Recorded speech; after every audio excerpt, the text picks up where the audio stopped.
d'investissement autour de Sales Cloud, vous l'avez compris, c'est l'intégration avec les autres briques. Et l'objectif, c'est que ce soit le plus fluide possible pour les utilisateurs.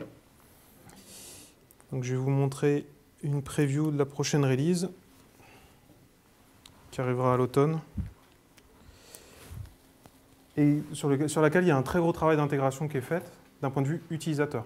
C'est-à-dire que dans le scénario qu'Eric vous a montré tout à l'heure, on est parti à un moment dans Eloqua pour voir le digital body language du contact. Là, l'objectif, donc on retrouve la même interface. Si je vais sur les opportunités, alors une chose qui n'était pas dans la version, qui est dans la version qu'Eric a montrée mais qui n'était pas affichée, c'est la capacité sur l'ensemble des pages d'avoir des rapports analytics intégrés très rapidement et qui sont actionnables par les utilisateurs. Donc si je vais sur l'opportunité, sur une opportunité, on retrouve la fiche opportunité tout à l'heure. Une différence près, c'est qu'en dessous, j'ai ce qu'on appelle généralement un sales coach, une liste d'activités qui vont aider le commercial dans ses étapes de vente.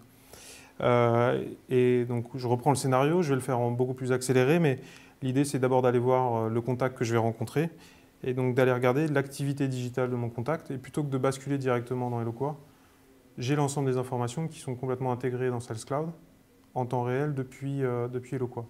Et donc, de la même manière, je vois les 140 pages visitées, les emails, la façon dont il a cherché nos produits sur Google et autres, et l'ensemble des activités sociales qu'il peut avoir sur LinkedIn, Twitter ou autres réseaux sociaux.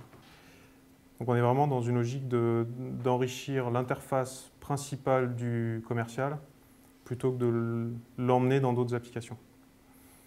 Encore une fois, là, l'objectif, c'est de le rendre plus intelligent, de lui donner le plus d'informations pertinentes possible pour bien comprendre son cycle de vente. On a souvent le cas dans les entreprises, alors je peux reprendre l'exemple d'Oracle, mais il y a des campagnes qui sont faites par le marketing, il y a des leads qui sont générés, le lead il arrive dans la bannette du sales, il prend la feuille, il a juste un compte rendu assez limité, il ne comprend pas d'où ça vient, il ne comprend pas quelles ont été l'ensemble des interactions qui ont permis de construire ce lead, et il se retrouve un peu à reprendre les choses, souvent pas à zéro, mais presque, pour comprendre les enjeux du client, ses besoins, etc. Là encore, on lui fournit ces éléments-là. On lui fournit des informations sur l'activité sociale de la personne qui va permettre d'aller faire ce qu'on appelle du social selling aujourd'hui. Je vais me renseigner sur LinkedIn, les connexions, comment je peux... Je vois que j'ai 2 connexions communes sur LinkedIn, je vais peut-être pouvoir les utiliser pour me rapprocher du contact et essayer de l'entourer un peu et de l'influencer. Donc ça, c'est sur la partie, on va dire, plutôt marketing. Pareil sur la partie service. Je vais voir un client, une des premières choses que je fais, c'est que je me renseigne avant s'il n'y a pas le feu chez le client en ce moment avec mes produits. Ça m'évitera de me prendre une balle quand je vais arriver et de me faire taper sur la tête. Donc je vois l'ensemble des service requests, ça vient directement de la partie service cloud intégrée. Je peux voir rapidement par quel canal c'est arrivé. Là, c'est magnifique. C'est le support Oracle à traiter puisque l'ensemble des SR sont closes, les problèmes sont résolus. Je peux y aller en toute confiance chez mon client, il n'a plus de problème avec nos produits. Donc je peux l'inviter à une démo, ça c'est une activité normale. Hop, je vais mettre que c'est coché. Dernière étape, ou avant-dernière étape, c'est l'illustration de l'intégration avec la partie Big Machine pour la création d'un devis. Donc directement dans Sales Cloud, j'ai l'ensemble de l'intelligence et des process de configuration, pricing, quoting et génération de propositions commerciales qui sont à ma disposition, sur lesquelles je vais pouvoir directement influer, changer le discount, savoir calculer automatiquement bien sûr mon devis, mais également le revenu associé à mon opportunité. Je vais pouvoir demander l'approbation de mon manager, ça c'est les fonctionnalités qui sont dans Big Machine. Dans le cas de la proposition commerciale que je fais, je vois que la demande est faite, elle est partie. Je recevrai une notification quand il aura approuvé. S'il a approuvé, je peux directement aller générer une proposition commerciale. Là, c'est une illustration de l'intégration avec les solutions de la marketplace. DocuSign, ce n'est pas Oracle, hein, c'est une société indépendante. Signature électronique de documents, je vais pouvoir directement donc, envoyer de manière électronique le contrat. On va gagner du temps, ça évitera de paraffer 50 000 pages. Je vais pouvoir les envoyer par email au contact. Dès l'instant où les contacts auront signé électroniquement de leur côté, je serai prévenu. Donc, encore une fois, on est sur une logique d'avoir un cockpit pour le commercial et éviter de partir dans N applications. Et puis, on retrouve la partie social intégrée. Ça, c'est juste parce que là, dans le scénario de démo, en fait, j'arrive sur la conversation Pinnacle et normalement, on va voir apparaître, si ça marche bien, la confirmation que le client a signé le contrat. Et j'ai mon manager qui va me féliciter. Voilà, donc les 2 DS, c'est DocuSign. Donc on voit qu'ils ont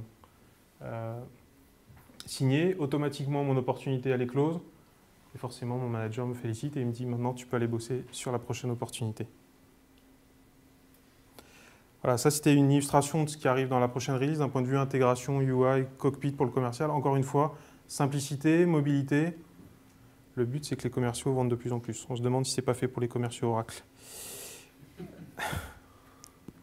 Dernière chose que je peux vous montrer, qui pareil arrive dans la prochaine release, ça c'est une application iPad dédiée au Sales Manager. Donc là on est vraiment dans une logique de gestion de la performance commerciale et gestion de mes équipes de vente. Donc là je vais me mettre en mode démo. Je vais avoir un certain nombre d'outils qui vont me permettre de piloter l'activité de mon équipe. Je ne vais pas tous vous les passer, je vais partir à la droite. Le Team Tracker, ça me permet de voir qui sont les meilleurs performeurs dans mon équipe par rapport à l'atteinte de leur quota, par rapport à l'atteinte de leur... la taille de leur pipeline et la façon et la régularité de leur forecast. C'est-à-dire, je dis que je vais faire 1 million sur ce trimestre, à la fin j'en fais 100, je ne suis pas très bon, quoi. Si je dis que je vais en faire 800, que j'en fais 700, je suis plutôt pas mauvais. Donc ça va permettre au manager de piloter ça. Le Hedging Monitor, ça va me permettre de gérer l'ensemble des opportunités en cours et de voir l'âge de ces opportunités. Et donc, je ne rentre pas dans le détail, c'est des outils qui sont très visuels et très interactifs, vraiment à destination des managers. Je vais pouvoir focaliser sur toutes les opportunités qui ont plus de 6 mois. Et soit je dis aux commerciaux, écoute, celle-là, tu la supprimes du pipe parce que ça nous fait grossir le pipeline et ça nous donne de la visibilité alors qu'on ne devrait pas en avoir. Soit je rentre dans le détail et je lui dis, écoute, ça fait 3 mois que ça dort ou 6 mois que ça dort, va chez le client et va gérer cette opportunité-là. Celle que j'aime bien, c'est le Forecast Shaper. Très visuel, très bubble. Je vais essayer de vous l'expliquer simplement. J'ai mes 2 quarters, j'ai le trimestre courant et j'ai le prochain. Et au milieu, c'est la fin du premier trimestre, c'est là où je dois finir mon trimestre et le mieux possible. À gauche, la somme des couleurs, les couleurs, c'est par rapport à, j'ai 1, 2, 3, 4, 5, 6, j'ai 7 équipes de vente sous ma responsabilité. Chaque couleur correspond à une des équipes. C'est la somme des dossiers qu'on va faire sur le trimestre. Je vois que je suis à 93% de mon quota. Moi, je suis sales manager, ça ne me va pas. Je voudrais être à 100% ou voire au-dessus. Donc l'objectif, ça va être de regarder quelle est l'équipe commerciale qui a un peu de mou sous le pied. Puis je vais pouvoir rentrer un peu dans le détail et les titiller. Je vais me focaliser, par exemple, que je ne dise pas de bêtises, voilà, sur l'équipe de Bob Boyle. Et je vois que Bob Boyle, vous voyez la grosse bulle en haut, à droite, enfin en haut, tout près de la close date, il a une opportunité, la taille de la bulle correspond à la taille de l'opportunité. Il a une opportunité sympa qui va closer 3 jours après la fin du trimestre. Donc je vais regarder, si je la déplace, qu'il la signe avant, je monte à 98. Forcément, ça m'intéresse. Donc ce que je vais pouvoir faire, c'est que je vais regarder un petit peu plus de détails sur l'opportunité. Et si je vais pouvoir afficher un tableau de bord de mon opportunité, avoir l'ensemble des informations, voir l'ensemble des activités commerciales qu'il y a eu sur l'opportunité.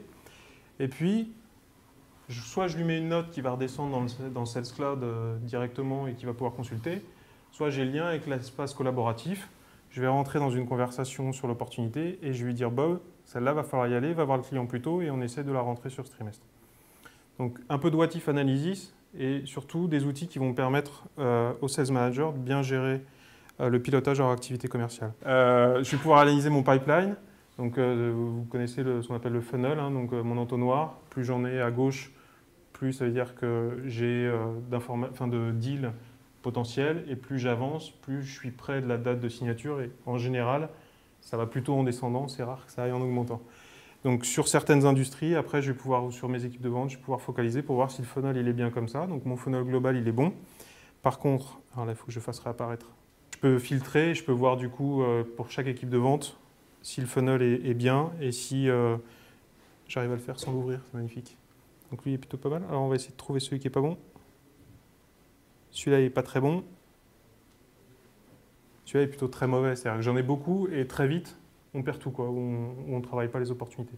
Là encore, je peux rentrer dans le détail et rentrer dans un niveau d'action direct avec mes équipes commerciales. Puis après, j'ai la Compte Explorer qui me permet de visualiser une répartition géographique de mes comptes. Bon, ça, c'est un peu gadget. Le Deal Radar, il est bien parce qu'il me permet de positionner les deals par rapport à leur étape de vente, la taille du deal et de regarder si mon pipeline est bien réparti en termes de taille, de typologie de produit, etc. Pareil, prochaine release à l'automne.